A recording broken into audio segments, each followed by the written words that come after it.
Welcome back to the channel, everyone. I'm your host, Lawrence, here at Mighty Comics Collectibles, and today, of course, it's Thursday. That means it's time for the breakdown. Now, what this is the Key Collectors Hot 10 Comics of the Week. I go through them, tell you which books I'm buying at which prices, and, of course, which books I'm staying away from. But like always, I remind you, before every video, if you're not a current sub of the channel, do yourself a favor, hit that sub button. You will not regret it, and do me the solid of smashing the F out of that like button. With that out of the way, let's get into this week's breakdown. Let's get it started this week. At number 10 is Iron Fist number 14, this first appearance of Sabretooth. 6 sales beat the average this week with a high in a graded 9.4, selling for $825 and up 17% over the average.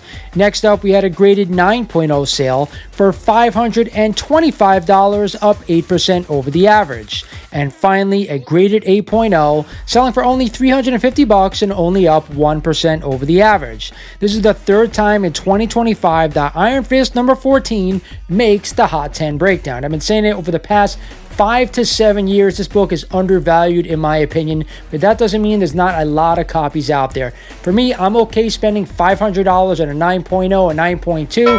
Other than that, we want to own this book in high grade, get the best possible copy for your collection. Coming in at the 9th spot this week is Incredible Hulk number 340 and this classic cover by Todd McFarlane.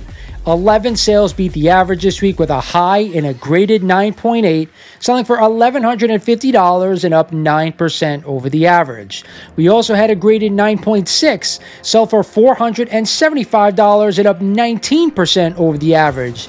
This iconic cover qualifies for the Key Collector Breakdown for the 13th time in 2025. It does feel like it's more than that. I'm not going to lie to you guys. Do I want to own the book? Yeah, but I don't want to cough up over $1,100 for a 9.8. When you get a nice high-grade raw copy for between $150 and $200, that's what I'm a buyer of. Way too many copies of this book out there to be spending that kind of cash. Now, how about some Spidey? At number 8 this week is Amazing Spider-Man number 101 and the first appearance of Morbius, the Living Vampire. 7 sales broke the average this week with a high in a graded 9.2, selling for $1,580 and up 10% over the average. Then we had a graded 8.5 sale for $660, up 7% over the average. And lastly, a graded 7.5 for $469, up 17% over the average. This is the very first time in 2025 that Morbius makes the top 10 breakdown. Now, with that said, if you're a Spidey guy, you want to own this book, and I always see it out there in the raw form for $400 or less in decent grade. You don't have to go out and get a super high grade copy of this book. I don't see the value in that because there are a ton of copies out there. I know it's a Bronze Age key, and I know I tell you all the time, Bronze Age books have to be owned in super high grade. This one gets really, really expensive, and it's not a major key. To me, I'd rather take that money and put it towards a Silver Age Spider-Man first appearance. That's just me. But if you're a Spidey guy, you gotta own the book. Back on the list at number 7 this week is Marvel Superhero Secret Wars number 8 and the origin of the Black Symbiote costume. 17 sales beat the average this week with 7 and a 9.8. The high for a direct came in at $529 and up 12% over the average. Then we had a 9.8 newsstand copy sell for $1,350, up 7% over the average. One of the most beloved books in our industry makes the top 10 again with a Secret Wars adaptation set to your theaters in 2027. This is a must-own book in my opinion if you're a Marvel fan, you're a Spider-Man fan, and if you are a symbiote lover. With that said, $500 and a 9.8 for a direct copy is what I'm willing to spend. Anything more than that, I generally want to stay away, but I think with all the copies out there, you'll probably get a pretty good deal on this one.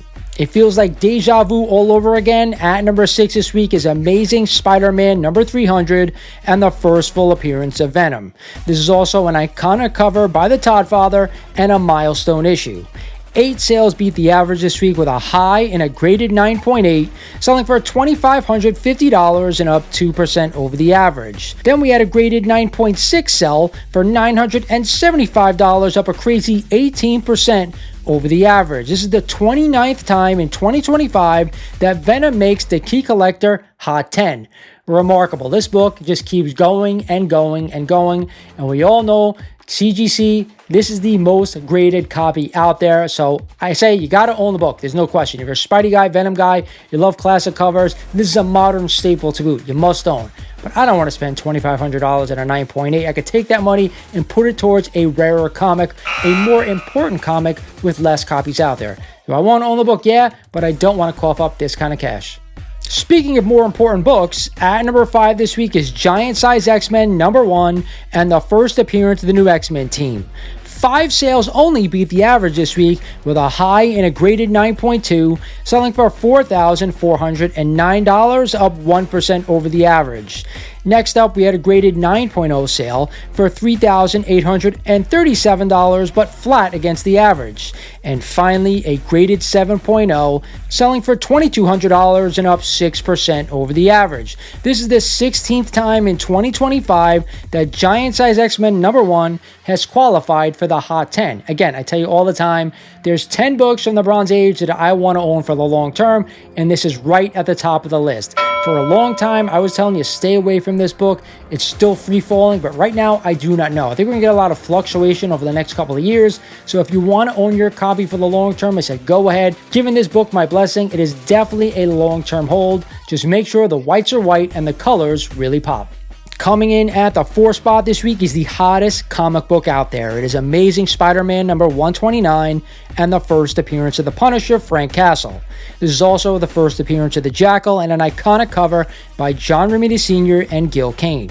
6 sales beat the average this week with a high and a graded 9.6, selling for $5,900 and up 2% over the average. Then we had a graded 8.5 sale for $2,036, flat against the average.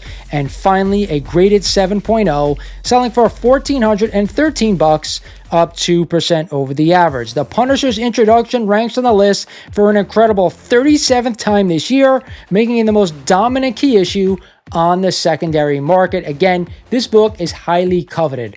Many people I know have multiple copies of this book because of the iconic cover, because of the first appearance, and because it's an Amazing Spider-Man key. I've been saying all along, I want to own this book, but you gotta own it for the long term. I think 20 years plus. It's a great cover, but there are a million copies out there, not literally. So again, I want to own the book. You just gotta be a long-term holder. Now let's get into the top 3. And at number 3 this week is another Bronze Age key. It is Incredible Hulk #181 and the first full appearance of Wolverine. 10 sales beat the average this week with a high and a graded 9.2, selling for $7,900 and up 8% over the average. Next up, we had a graded 8.5 sale for $5,015, up 5% over the average. And finally, a graded 8.0, selling for $4,250, up 2% over the average. We even had a 0.5 this week, sell for $1,148, up 18% over the average. Wolverine's first appearance as a contender for this year's hottest 10 books, with a consistent 12th appearance on the Hot 10 breakdown. Again, just like ASM 129 and Giant Size X-Men #1, this is a must-own book for the long term. A lot of Wolverine fans out there, and to me, this is one of the best covers that have ever been done. So yes, I'm a long-term holder of this book. Just be careful. This book is still coming down in price. Finally, a massive banger worthy of the list at number 2 this week is Journey into Mystery #83 and the first appearance and origin of Thor. Only 4 sales beat the average this week with a high and a graded 6.5, selling for an incredible $19,000 and up 11% over the average. Then we had a graded 5.5 sale for $10,500, up 13% over the average. And lastly, a graded 3.0, a nice sounding round number, selling for $5,650 and up 13% over the average. If we take an 8.5 grade and check the data over the past 15 years, there have been only 7 public sales, ranging from $26,500 in 2011 to $55,200 in 2025. How about that for some gains? Again, you guys know I love me some Silver Age Marvel, and I love first appearances. So to me, this is always a buy, no matter what. Just get it for under last sale, under 90-day average, and be a long-term holder. I think you're going to do just fine. And finally, at the top spot this week, an incredibly hot book. It's Absolute Batman #1. the premier issue of an ongoing series in the Absolute Universe. Another 14 sales beat the average this week, all in a 9.8, just like last week. The high for the week was $401. Then we had 3 copies sell for $375, believe it or not.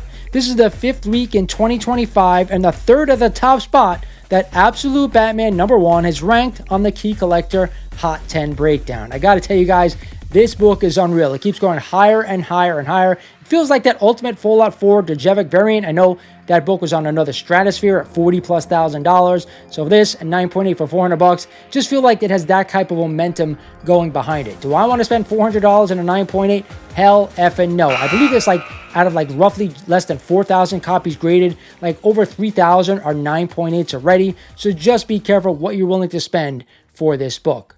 Hope you guys enjoyed the video. Again, a lot of great books this week, but a lot of the same stuff reappearing every week, and that's because of the amount of sales that occur. There's going to be a new list that is coming out towards the end of the year. Stay tuned for it. It's definitely a doozy. Regardless, it is now time for my Best Buy of the Week, and when there's a Marvel Silver Age banger on the list, usually that's what I'm going to pick, and today it's Journey into Mystery number 83, the first appearance of Thor. All these first appearances in Marvel from the Silver Age, I think they're all must-owns for the long term. No question about it, and the data is behind me. With that said, hope you guys enjoyed the list. This is Lawrence over at Mighty Comics and Collectibles saying thank you for watching, happy collecting, and I will talk to you guys soon.